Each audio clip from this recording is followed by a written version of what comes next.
All right. Hi, everybody. It's our CFB Talk 102. My name's Bobak Hyeri. I'm going to be joined by my co-host, JD Moore, and we're talking the first college football playoff selection committee rankings of this season. And we're going to be joined by ESPN's Matt Barrie, who many of you know from SportsCenter, doing Thursday night games and all kinds of other conversation that he does and work he does for ESPN. So we're going to go ahead and get this all loaded up. In fact, I see our guest in the audience. So I'm going to go ahead and send him an invite to speak. And now I can see my co-host as well. It's always kind of fun how we do this. So we're going to be doing this for about 30 minutes, but we're happy to take questions from you about these college football playoff rankings. And Matt, thanks for joining us. Guys, happy college football screaming season. We had the first Tuesday of the year. We could all yell and scream unless you're a Tennessee fan. And we've got Maction on the TV. So it's really a good night in college football, top to bottom. Absolutely. And JD, have you made it up? Yeah, I have made it up here. I'm ready for hootin' and hollerin' season. I mean, we got Tennessee number one. I'm sure we got plenty of controversy left all throughout these top 25. But Matt, let's get those first impressions out of the way. You have covered and called a lot of college football. What stands out to you on this first set of rankings? Well, look, the Tennessee story is great. First time being ranked number one since 1998. I've gone on record numerous times saying Tennessee is one of those brands that when they are in the conversation for SEC East championships, SEC championships, and college football championships, it's good for the sport. And so I think we see that tonight with the big one coming into Georgia this week, and with Georgia coming in third. I think the biggest one, and a lot of people are honing in on this, TCU down at 7th. When you look at where they've gone this season, 4 ranked wins in a row. I know Boo Corrigan, and this is probably, it was his first time as committee chairman, got into it a little bit, talking about how TCU's had to come from behind in a number of their games. Back-to-back weeks, had to come back from 17 points down to get the win. Then he used that compared to what Alabama's done. And so the comment he was trying to make didn't exactly sync up, I think, with what he was trying to describe. But I would say TCU's the first one to me. And guys, I would also say you could go down as far as 9, in my opinion, at USC, and even Ole Miss at 11 and UCLA at 12, with teams that I think that with things still in front of everybody could still play their way into this top 4. Oh, no kidding about that. I think one of the big things that we all need to remember is, this is the first rankings of the season. And if you want to go all the way back, the very first one ever had Mississippi, Mississippi State, and Auburn as 3 of those 4. And none of those teams made that inaugural playoff. We've seen other ones before of, how many times has Oklahoma started at 8 or further in that first ranking, and then they ended up getting into the system? How many times have we seen something like Michigan or Michigan State? I mean, 2015, Michigan State was number 7 in the country in that very first opening one. Heck, Ohio State in 2014 was the number 14 team in that initial playoffs. Surely we're going to see some kind of movement, aren't we? Yeah, I mean, and let's walk through that because it's a good conversation to have. When you look at the initial rankings, again, I started off by saying happy screaming season because it's just the way of it. But let's just walk through this with the listeners and college football fans out there. Tennessee and Georgia play this weekend. That's 1 versus 3. Ohio State, Michigan scheduled to play. That's 2 versus 5. So right there, 4 of the 5 teams play. Alabama, LSU go at it this weekend. TCU still has a number of games on their Big 12 schedule. And don't forget, it's a round robin in the Big 12 because there aren't divisions. So they're going to have an opportunity to play their way up. And the same goes for Oregon and USC. Now, the Pac-12 is a little bit different because the way that some of these games are still left to play. UCLA and USC have their big rivalry game. Oregon wouldn't see USC until the Pac-12 championship. However, USC has that loss hanging out there to Utah. And so if you look at SC's schedule with Cal, Colorado, at UCLA, and Notre Dame left, I mean, they've got a pretty easy path minus the UCLA game. And so I guess the point being, first rankings are good for a television show, which we all love about it. But with here on November 1st, with all the football that's left to be played, especially with these teams that are ranked in the top 8, this thing is going to sort itself out. It's probably going to sort itself out before Thanksgiving weekend. Absolutely. Joe D, you want to request to speak? We'd love to hear from you. Unmute and give us your question. Oh, looks like he's actually still connecting. Sometimes it's so funny. Matt, I think this is your first Twitter space. Sometimes the connections between all the phones get a little odd. But let's see here. TCA, why don't you go ahead on mute? We'd love to hear from you. So to all the haters that said that Tennessee should have hired Greg Schiano, they can absolutely suck it tonight. Tennessee's number one and deserves to be. This is definitely a lot of Schadenfreude for, I think, a lot of Tennessee fans out there. Don't you agree? I mean, Matt, you were just talking about that. This has got to be this is the season they've all dreamed about. I think the surprise is how fast it's come. I just love that's how we roll on Twitter Spaces. I didn't know we were going that passionate with the firm suck it early on. But look, if every Tennessee fan's being honest with themselves, and there's probably a few on here, I don't know how many were applauding the Josh Heupel hire either. If they're being really honest with themselves, they didn't like that White brought in his coach from UCF and basically thought it was just a buddy deal. Now, having said that, it's worked out quite nicely for Josh Heupel in year 2, and I hope to see it continue. But it's always revisionist history when it comes to coaching hires. At the beginning, the ones that are laughed at, one of the most famous ones, I think Pete Carroll was number 3 or 4 on USC's. He was 4. He was definitely 4. Okay, so there you go. 4 on USC's wish list, and he built one of the greatest dynasties we've ever seen. So, yeah, today it's a great hire from Tennessee. 24 months ago, I don't know that the Tennessee fans were hopping up and down that Josh Heupel was their head coach. Well, how about Brian Harsin, though? I mean, they were hired at the same time. Yeah, I mean, look, you can go back to that coaching class in general, and look, there are times you can look at a coach and a hire, and it's not that good of a fit, and Harsin was one of those. But look, you can't say anything bad about Josh Heupel right now. He got the right transfer quarterback in Hendon Hooker. Jalen Hyatt's played out of his mind. Look, things are going well for Tennessee, and this is a de facto SEC East championship game this weekend against Georgia, and I can't wait to see it. Hey, Joe, looks like we got you back up. What was your thought? You got me back. Tar Heel fan here, ranked 17. Not that I think it's going to happen, but what happens if they go 12-1, they're conference champion, and they finish about 8 in the final rankings? Don't you think that's a little embarrassing? I love that question. I called UNC's week 0 game Drake May's first start, and you could tell then that he was going to be something special. If you look at North Carolina, where they're ranked 17th, with their only loss being in Notre Dame, they need a couple of things to happen. One, they need Notre Dame to keep winning. Because then you start looking at, we look at quality wins, but then they also take into consideration a quality loss. You've got Virginia this weekend. That should be a blowout. Wake Forest is still ranked, even though Wake Forest got pummeled against Louisville. It was embarrassing. Georgia Tech isn't good. Then you've got the rivalry game against NC State. And then you're going to get an opportunity at Clemson in the ACC championship. So much has to happen in front of them. 17th to me was probably a little low for North Carolina. But they have the star power. They have the explosive offense. Gene Chiswick's defense has been trying to figure it out. But the schedule right now with Virginia, Georgia Tech, 2 wins. Wake Forest at Wake Forest, that's the swing game for me. And then NC State's going to be tough in the rivalry. I'd say 17 is probably a little low if they want to get back in this thing. But certainly they have the schedule, they've got the record, and they've got the star power. So anything can happen. But I'd say 17 is probably a little too low for them to work themselves into the conversation. Yeah, agreed. I was hoping to see like maybe 14 tonight. 17 was definitely tough to see. What do you think? Yeah, and I think that'd be if I look, Ole Miss LSU is an interesting one because it's clear the committee likes Ole Miss, but LSU with 2 losses is in front of them because they have to be because they beat them.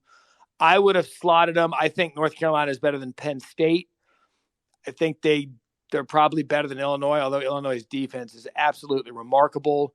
Utah, yeah, I'd buy that. I'd probably put them ahead of Kansas State. So, yeah, I'd have slotted them anywhere between 12 and 15. And then at that point, you're talking about an opportunity with so much football ahead of them with who's ranked. Yeah, it was definitely tough to see Kansas State, LSU, Penn State ahead of them, I would say. Well, keep this in mind. LSU, if they lose this weekend, they're going to hop out of that conversation. Ole Miss still has Alabama. They'll hop out of that conversation. Penn State, that's the one I disagree with being at 15. So there's still some opportunities to get up there, especially like I said with these matchups coming up. I got to follow up on that. What do you find problematic with Penn State where they are? Well, one, I learned a lot about Penn State against Michigan. And that was that one week, and I believe off memory, that was week 7 with all of those top 10 and undefeated matchups. And it was to the point where Penn State didn't even look like they belonged on the same field with Michigan. They were just physically beaten up on the ground game. Absolutely embarrassed the Penn State defense. They couldn't tackle. Sean Clifford in the offense was nowhere to be found. And so I'm looking at that game. I said, well, this is supposed to be a top 10. This is not a top 10 football team. And at home at noon, you knew they were going to show up against Ohio State and play inspired football. But at the end of the day and at the end of the game, Ohio State was clearly head and shoulders above Penn State. So here they are with 2 losses in their 2 biggest games, but they weren't even competitive in the second half. To still try to convince yourselves that they're a top 15 team is probably a little bit of an aggressive ranking for the Nittany Lions. So, Kaylee, you're up here. We'd love to hear from you. What's up? Hey, so I just wanted to say I'm a Tennessee fan. My freshman year, was the year that they fired Butch Jones. And, we got Georgia coming up this weekend. I think we can get it done. I hope we do, but I think this season has just been a dream come true for a lot of Tennessee fans. We're coming back to relevancy, not only in the SEC, but just in the nation. So I'm just proud to be a Tennessee Vol, and I just had to say that. Yeah, look, the turnaround that's gone on at Tennessee is nothing short of remarkable based on where that thing was left with Jeremy Pruitt, with the violations that were coming, the amount of players that entered the transfer portal. And it was really sad to see how far Tennessee football had fallen. And like I had said to the listener a minute ago, he brought up the Greg Schiano thing. And yeah, that wasn't a popular hire. That ended up not happening. And then Josh Heupel comes in to mix reviews. And now here you have the most exciting offense to watch in college football. Remember back in the day, back in the early 90s, I mean, that game was the Florida-Tennessee game. That was Steve Spurrier, Danny Warfel, Phil Fulmer, Peyton Manning, T. Martin. I mean, that was the game to decide the SEC East. The checkered end zone, Rocky Top. I mean, it was just Tennessee football, and that brand is good for football. I say the same thing about Florida State. I say the same thing about Miami. Some of these schools that are down right now, and Tennessee was one of them until now, when they bubble up into the national conversation, it's good for the sport. And so them coming out at number 1, and there's a lot of teams, guys, and we say this, well, who are they? Are they legit? Tennessee's resume tells me, and should tell the greater college football audience, regardless of what you think of Tennessee in the past, this version of Tennessee reminds me a lot of 2019 LSU. Explosive, and could be lightning in a bottle in that perfect scenario where they can make a run all the way to the title. Matt, this upcoming weekend, there's a huge game for Tennessee, which for me is also another fascinating one with number 3, Georgia.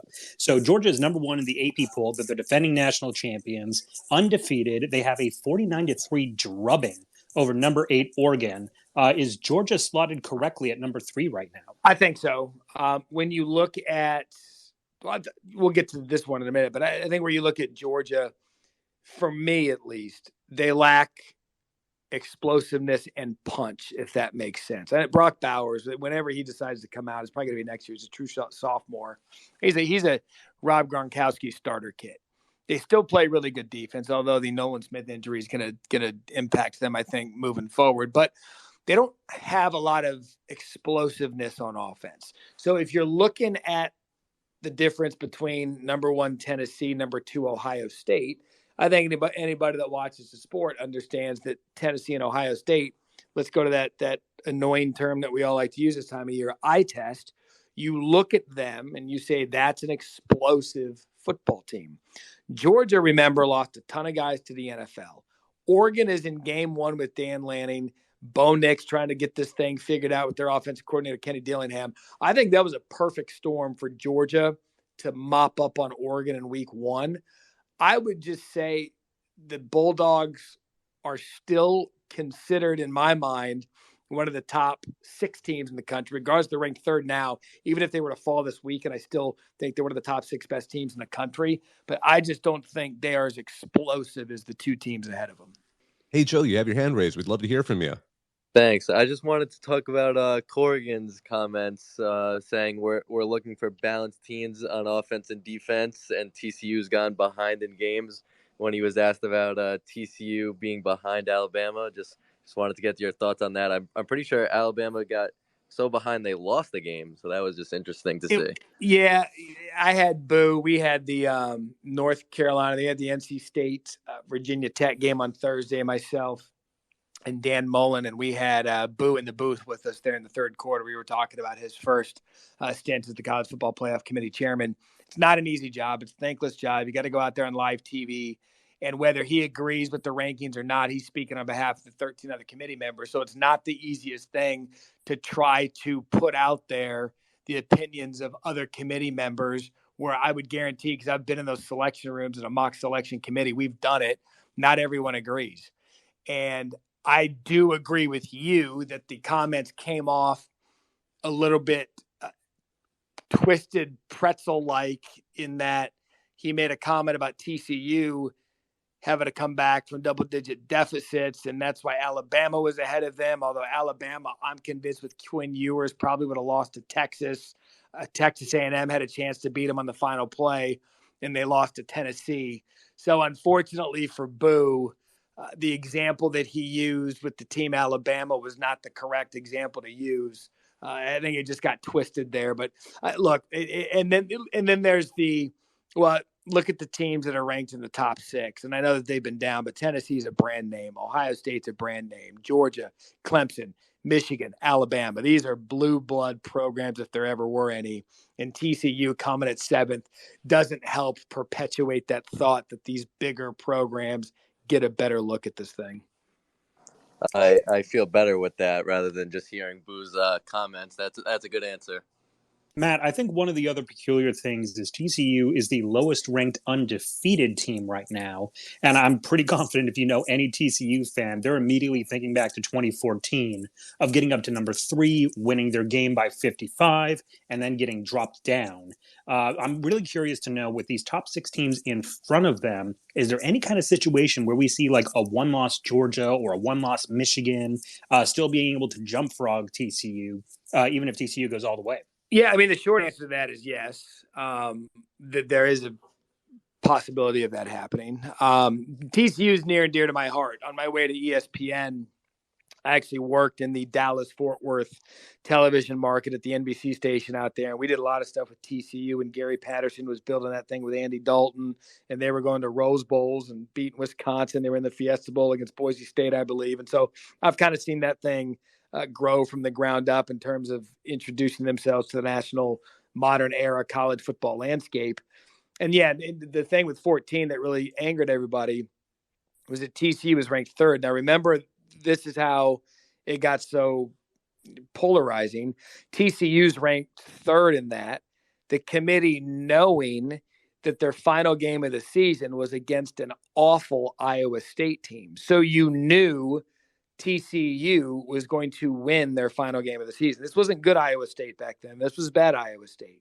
And so if I'm a TCU fan, then I'm sitting there at 3rd, knowing I'm going to pummel Iowa State, which they did. So what was going to be the difference between now and then? And I think that's where a lot of people they weren't a fan of the playoff from day one because of what happened at TCU. And so there are going to be some bad memories. But their schedule, Texas Tech, they have them at noon this weekend. The swing game for them, I keep talking about swing games with some of these teams, is Texas. If you go to Texas and win, that's the last ranked game on your schedule. Baylor, Iowa State, and then you're set up to play in the Big 12 championship. I would like to think that at that point, you've got 5 ranked wins and the conference championship based on what's ahead of them, barring a last-second field goal in any of these games with the SEC quad, and that includes Ole Miss. I would like their chances a lot. I really believe that if they were to go 13-0, conference champion with that many ranked teams, I'd like to think that would be good enough. Is there a slot still or any sort of path for the Pac-12 to get back in the playoff conversation? Because again, Oregon's probably their best bet right now, but they have that 49-3 loss to Georgia. They've got the round robin, but is there any chance that the Pac-12 is going to get in without some help? The Oregon conversation bothers me a little in that I know it's week one, but I'm not going to be able to get 49-3 out of my head, especially if Georgia gets in. Because, I mean, does anyone want to see a team again, unless you're just into redemption stories and you really believe that they're going to be that much better? I mean, do you want to see Georgia and Oregon again after week one? I don't. They have Colorado this weekend. They'll name their number against them. Washington, I know those programs don't like each other. I don't think it's going to matter. But then they end the season with Utah. And Utah right now has only got the one loss in conference, 2 losses overall because they lost to Florida week one. And then Oregon State, who's currently ranked, who for some reason is an underdog this weekend against Washington. And so there again, to answer there's a path. I mean, again, they won't get USC until the conference championship game should USC handle their business. So let's just say UCLA handles their business for the sake of this conversation, and both teams go into that game 11-1. At that point, UCLA will have moved up just based on things that are happening in front of them. Ole Miss still has to play Alabama. LSU's got Alabama this weekend. So both of those teams, if they lose, fall down. Now you see UCLA in the top 10 getting ready to take on an Oregon team who sits 8th based on stuff happening above Oregon. They could slot their way up. And so there would have to be some heavy movement, and UCLA would likely have to win convincingly against Oregon in the Pac-12 championship, vice versa for Oregon to get in. So just to follow up on that, so with USC, would them winning out have a clearer path? Because they've only had the very close loss to Utah, which is ranked at 14 right now. Of the Pac-12 teams, would they have the better route to potentially reaching an outside chance of the playoffs? So in this scenario, you're saying 12-1, they win the Pac-12 championship? Right. I would think so, yes, because if I'm a committee member and I'm in that room, I know that Oregon is a hell of a football team right now, and I know Bo Nix he set a career high last week with 6 touchdowns. I mean, the guy's playing out of his mind, and I respect them for what they're doing. But me personally, I couldn't get 49-3 out of my head if that same team was in the playoff. Or let's just put it this way. If Tennessee beats Georgia this weekend and they went out and they take care of the West representative, let's say it's Alabama, and Alabama's out because they've got the 2 losses. Georgia, let's just say their only loss of the season is narrowly this weekend against Tennessee, which would take them out of the SEC East conversation if Tennessee wins out. Then you're going to have a committee. If Oregon were to win out, we'll say, well, wait a second. Georgia's only got the 1 loss. They're 11-1. It was narrowly to the SEC champ Tennessee. I know Oregon's a Pac-12 champion, but we already saw Oregon and Georgia play, and Georgia pummeled them. No, Georgia's in, Oregon's out. Conversely, if it's USC, brand name, star power, Lincoln Riley, Caleb Williams, and they go and beat Oregon convincingly, and they are a conference champion at 12-1, I do believe then you would have to consider the conversation of, okay, 12-1 USC against a non-conference champion winning Georgia. I think then they would have to probably consider it. So we have another caller. Why don't you go ahead and unmute yourself? We'd like to hear from you. Thank you, guys. Matt, how's it going? Good, man. How are you? I'm doing well. I'm at work. I took a little break, and now I just saw the playoff rankings released. Give me your best case scenario for dancing Brian Kelly and the LSU Tigers to make the college football playoff. Okay, I love this one. I had Brian Kelly on SportsCenter with me today, and you could just tell how much he is enjoying his first year there relative to how the season started and where this team has grown. So here's your best case scenario for LSU. They beat Alabama convincingly this weekend. Beat them convincingly. Let's call convincing 31-10. 31-17 I'd even give them. They beat Arkansas. They beat UAB. They beat Texas A&M. Alabama beats Ole Miss to knock Ole Miss out of the conversation. Alabama's already out of the conversation. LSU gets to the SEC championship and then goes and beats Tennessee by 2 touchdowns in the SEC championship. Then you're talking a team that's 11-2 with double-digit wins over Alabama and a double-digit win over Tennessee. write that down. Then you can carve the playoff path from the boot in LSU and get them in. Thank you so much. Even though it sounds like a pipe dream, I will be but that's what it's wishing all for that. about, right? You got to have an opportunity somewhere. Yeah. Where is NCAA football 2023 when you need it on Xbox, right? I would light that thing up right now and create an absolute dynasty tonight. I wouldn't sleep. Awesome. Thanks, guys. I appreciate it. Matt, let's go ahead and stay in the state of Louisiana for a hot second. It's not been a surprise to see G5 teams not get representation in the past. And this year, well, it's not necessarily a banner year for G5 teams across the country, but you've got UCF at 25, that 6-2 record. And then you've got Tulane, 7-1, a great win over Kansas State, in at 19. Is this a year that we're going to see any kind of movement with G5 schools at all? Obviously, we're not going to be talking about, like a playoff race necessarily or anything with that division, but at least in the race for what's going to be that G5 opening in the New Year's 6. What are some of the things that we might be able to see in the rankings for that? I'll tell you guys, I called the UCF game a few weeks ago against Temple, and it was as perfect of an offensive performance that I've ever seen. And on air, Lewis Riddick and I were talking about how UCF wants the game against Louisville back because they lost to Louisville, who hadn't looked good until last week, 20-14, should have won that game. And so we're pumping UCF, and then they go and lose and look listless against East Carolina, which absolutely stunned me. They got it back on track this weekend against Cincinnati, this last weekend against Cincinnati. The Tulane game is going to be big. In fact, we're calling Tulane next week in New Orleans on Thursday Night College Football, so I'll get to get my eyes on them in person.